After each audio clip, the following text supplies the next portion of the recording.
सच सियासत से अदालत तक बहुत मसरूफ है। सच सियासत से अदालत तक बहुत मसरूफ है। झूठ बोलो, झूठ में अब भी मोहब्बत है बहुत। किताबें, रिसालें, नौ अखबार पढ़ना, मगर दिल की हर रात एक बार जरूर पढ़ना। जब रात में आप जाते हैं घर तो अपने बारे में जरूर पढ़ना चाहिए। जितनी बातें कहीं सर, पहले मैं उसमें आता हूं, फिर सप्लीमेंट्री डिमांड्स ऑफ ग्रांट्स पर आता हूं। सबसे पहले मैं एयर इंडिया से ही शुरू करता हूं सर। वाजपेयी जी की सरकार थी। एयर इंडिया और इंडियन एयरलाइंस दोनों बहुत ही प्रॉफिट में थे सर। वाजपेयी जी की सरकार चली गई 2004 में।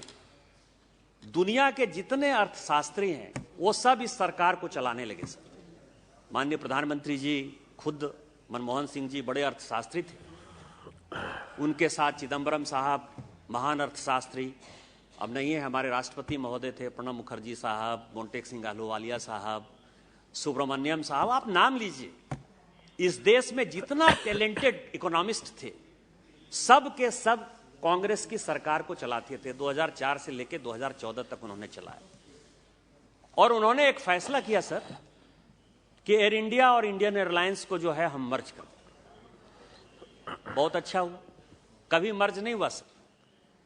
2010-11 तक जबकि यूपीए 2 बनी, तब भी एक कमेटी इन लोगों को बनानी पड़ी, धर्माधिकारी कमेटी। और धर्माधिकारी कमेटी ने यह कहा कि एयर इंडिया का जो एम्प्लॉय का टेंशन है वो अलग है, उनका जो एम्प्लॉयमेंट का जो कॉन्ट्रैक्ट है वो अलग है, इंडियन एयरलाइंस का अलग है। कभी मर्ज नहीं कर पाए। इन्होंने क्या किया सर?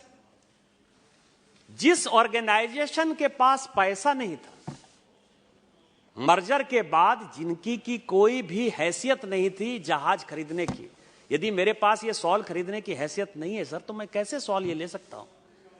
इन्होंने क्या किया? इन्होंने तय कर दिया कि मुझे 108 हवाई जहाज खरीदना है और उसके लिए भारत सरकार ने सॉवरेन गारंटी दे दी। और एयर इंडिया और इंडियन एयरलाइंस जो प्रॉफिट में था, तत्कालीन जो एयर इंडिया के सीएमडी थे, जो बाद में इलेक्शन कमिश्नर हुए, मैं उनका नाम नहीं लेना चाहता, उन्होंने लिखित कहा कि ये काम मत करिए, ये देश के लिए आप जो है अन्याय कर रहे हैं। लेकिन जब कमीशन खोरी की सरकार हो सर तो क्या करती है?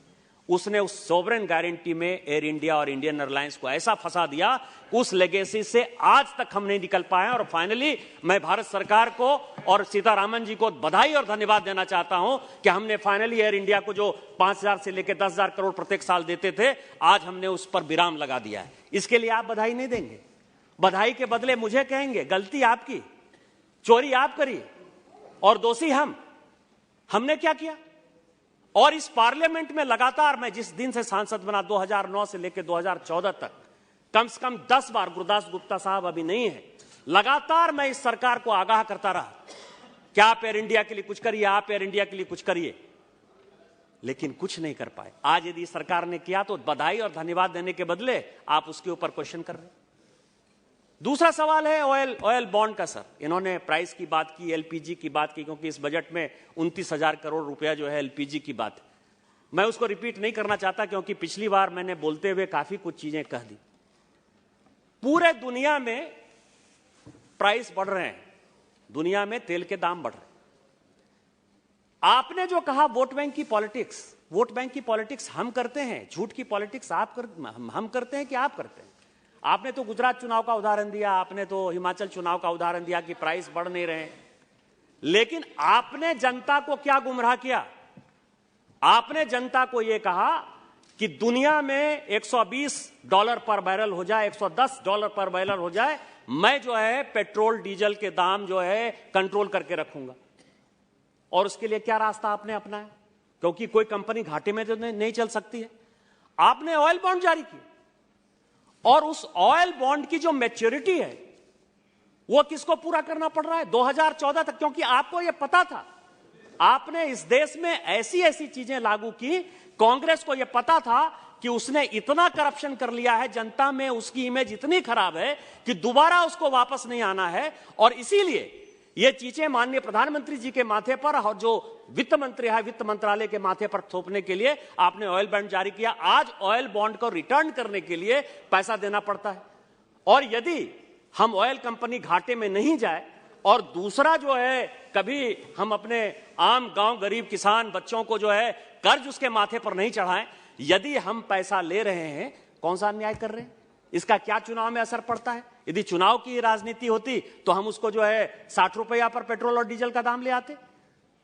माननीय मोदी जी ही एक ऐसे हैं जो सबका साथ सबका विकास का काम करते हैं।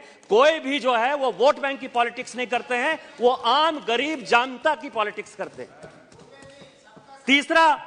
तीसरा सवाल यह है सर, हेल्थ पर इन्होंने कहा, हेल्थ पर है ही। आप समझें कि पूरी दुनिया ने कोरोना में जो भारत सरकार ने किया, माननीय मोदी जी ने किया, पूरे देश को एकत्रित किया, 130 करोड़ लोगों की यदि जान बची। आप हेल्थ सेक्टर में कहते हैं कि डाउन हो गया। मैं तो कोरोना के बाद संजोग ऐसा हुआ सभापति महोदय कि मुझे दुनिया के लगभग 50 देशों को घूमने का मौका मिला। मैंने अमेरिका भी देखा, मैंने यूके भी देखा, मैंने यूरोप भी देखा। जितने विकसित राष्ट्र थे और आज जो चाइना अपने आप को बहुत बड़ा कर रहा है, आज भी चाइना में पूरा लॉकडाउन लगा हुआ है। कम्युनिस्ट शासन में जहां की सरकार के खिलाफ बोलना एक मुसीबत है, जहां अपने जान में जोखिम उठाकर आप सरकार का खिलाफ कर सकते हैं, वहां कोरोना ने यह हालत कर दिया कि आज वहां गांव से लेकर शहर तक, हॉस्टल से लेकर खेती किसानी तक सारे लोग आंदोलन कर रहे हैं। पूरा लॉकडाउन लगा हुआ है। पूरा न्यूयॉर्क शहर यदि आप जाइए तो पूरा का पूरा सेल पर है। वो सारी दुकानें बंद हो चुकी हैं। यूके की हालत यह है कि पिछले 6 महीने में 3 प्रधानमंत्री बदल गए।